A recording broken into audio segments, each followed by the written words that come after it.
you want to understand how cultures take root in Louisiana, you look for the places that stayed. Taj Mahal has been doing that since 1982. The building may not be the original, but the spirit is unchanged. Just even a curry. People don't realize that a curry is a mix of different spices, different regions. 35 spices, and the whole secret is, and you're right, it's all the different regions, and it's blending those spices together so it doesn't taste like sandpaper on your tongue. That's the secret. Shout out to Flavorful Finds.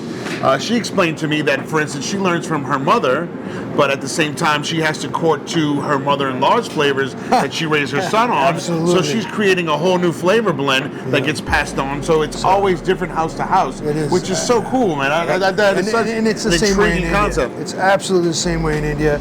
You know, dal, lentils, beans will be made different in everybody's house. So what I always say, our cooking will never be as good as your mom's, ever. As I mellow with age, I don't make the food as spicy as I used to. No, when I was young though, and you told me to make it spicy, oh my God, I would make it no refund hot.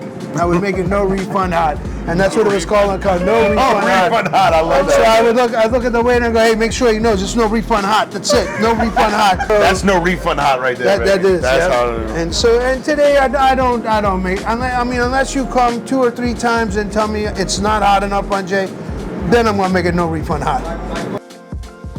Let this be a lesson to any daredevils out there. If someone tells you their food is hot, believe them, lest you be cursed with a no refund hot plate. You know, I'm responsible for bringing the oyster patties to my Christmas dinner with my family, so this really means a lot to me because I was like, man, where am I getting these oyster patties from, blah, blah, blah. You're giving me inspiration. But talk me through this. So this is the shrimp masala in a coconut sauce with the Goan influence. Thank you. Of course. And filled in a phyllo dough tart. And then this is the vegetarian option, which is the saag paneer, the spinach and cheese, our cream spinach and cheese. It's our signature dish for over 40 years in a phyllo dough. So I've heard the word paneer before. What does that mean? Paneer is like farmer's cheese. You know, you just boil milk, put some lemon juice in it, separate the curd from the whey. Isn't that good? And then you separate the curd from the whey, you throw the whey away, and then you're left with paneer, which is just curd. And I think in Mexico they call it basket cheese. Everybody's got some kind of farmer's cheese is what it's called here. Basket cheese down south. India we call it paneer. I love the fact that you're taking Louisiana culture, making it a little bit of your own, but then like giving it back to them in a totally different way. And this is very impressive, you know, it hits home. Oh, I appreciate that, Pooch. You know, my dad always told me the mission here was to bring Indian culture to New Orleans through food. And when, even younger, when we went to a crawfish boil and everybody's eating with their hands, you know, Indian food is really better eaten with your hands. You know? And we do that. You take the piece of the bread, and we'll show that when we do dinner, when we have the lunch. But that's it, I saw the similarities. And we're not done. We're not done with fusion, and we're not done with trying new things. We want to stay true to Indian food, but we want to love the community that we are part of in New Orleans, for sure, for sure.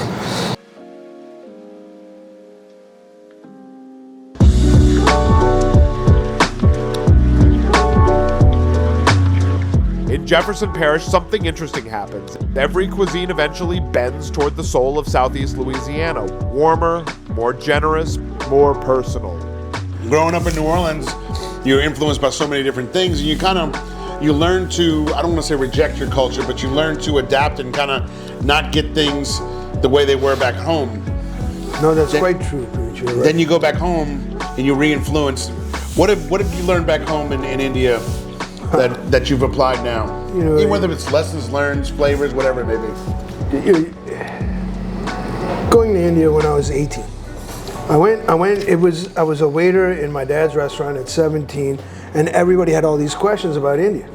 What's this picture mean? What does this mean? And I had no clue, and I felt really stupid. And I did want to go to India and find out. So I did. I went when I was 18, and I worked in my grandfather's hotel for a year and learned how to cook, learned how to, I don't even know how to say it properly, but learn how to cook their style, meaning in how the cooks work in that kitchen over there, which is quite different from here. And that was what, 40 years ago. And I spent a year learning how to cook. And I'm no chef. I'm not trained or anything, but I spent every day in there. My uncles would make me go to work. This is the wintergreen salad with tomatoes and beets. So these are oranges, mandarin oranges, beets? Mandarin oranges and the beets and I thought you said tomatoes. Iceberg. And then the golden saffron soup, the golden coconut saffron soup. As part of our Revion menu. Making me hungry, man. I'm going to try a little bit. What's a Christmas salad without some beetroot? A little color. When you try it with the garam masala on top, it tastes like chai soup. And I know that sounds kind of strange, but try that. Tell me what you think. So I'm gonna try the soup without it, and then, well, obviously I know what's in there, Well, and then try it. I'm gonna see which. Well, I think that the spices all the way through, it's really good. I mean, to me, it's really good. It's very good. I can taste the saffron. Describe it for me. It blends well, and it's got that clove taste at the end of it. This is what quitting smoking does for you, Pooch. It's something complex that I've never tasted before. Things that I would expect to be in a pastry that aren't, but they work so well together. And it's pumpkin-y. That's it. It's pumpkin-y. Pumpkin-y. You're right. There is pumpkin in that. But there's also the saffron at the end. There's Yes. an aromatic, it's almost perfumey from the that cloves. garam masala at the end, the It's a cloves, really interesting cinnamon. flavor, peculiar almost, but in a good way. Like your curiosity makes me want to go back for more.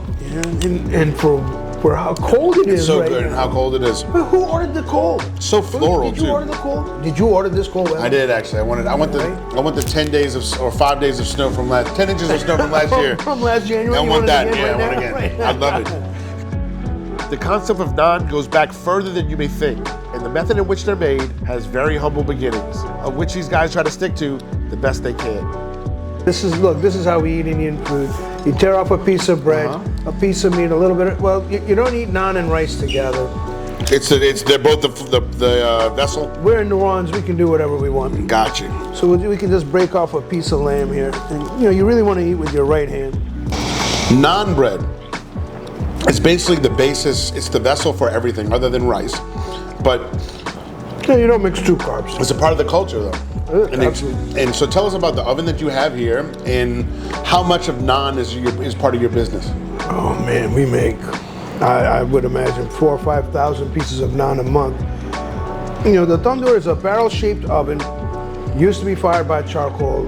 Right at the beginning of the pandemic, I changed to gas. The charcoal was getting hard to find. Lump wood charcoal, right? It's not that Kingsford briquettes and all that. It's lump wood charcoal, mesquite charcoal, and we just couldn't find it. So we switched to gas, and the naans, the way you saw how you're going to see how you make a naan. You put it on the wall, and it blisters up so fast. So in the old days, the way this came about was in the times of war. The men would go to war, they would dig a hole in the ground, put a clay around it, cure it with wood, with a wood fire, cure it, and then whatever was around, a chicken or a boar or whatever was around, they would stick the chicken on a stick and cook it. And then they would make the bread on the side. And that was 5,000 years ago. Today it's now a whole gas oven. It's in every restaurant now. And it's becoming a lost art to be able to stick your hand inside a 600-700 degree oven and put that bread up against the side. Pretty intimidating. Quite exciting to watch. It is. It's good. It's a lost art. There's a new way of doing it on a conveyor belt that goes round and round. And I'm trying to stick to the traditional ways as much as possible.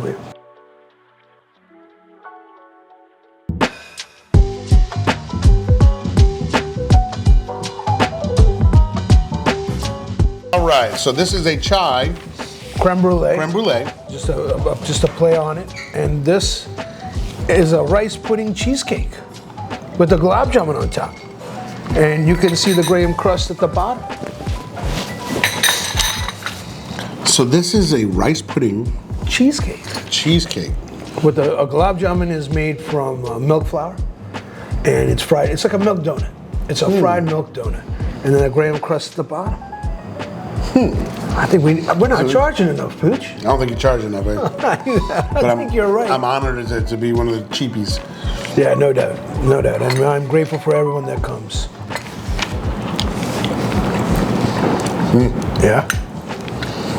Yeah, I'm kind of. That's kind of Man. interesting. Oh my God. It tastes like I cheesecake. can't figure that out, but it's delicious. Let me see.